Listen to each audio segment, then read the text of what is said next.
Remove the rear view mirror housing with pry tool. Take down the plastic base. Pay attention to matching the position here in later installation. Connect the GPS module.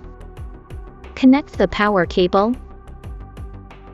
Install the plastic base back to the top.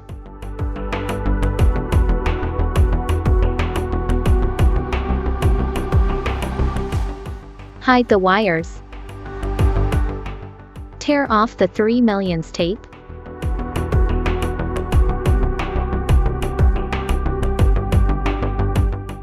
Fix the GPS to the windshield.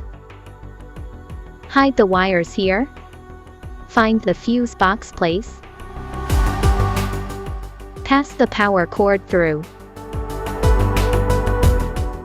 Then measure electricity with a multimeter.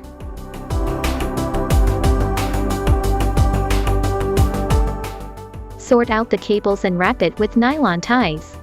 Install back the cover here. Finally, install back the cover on the top.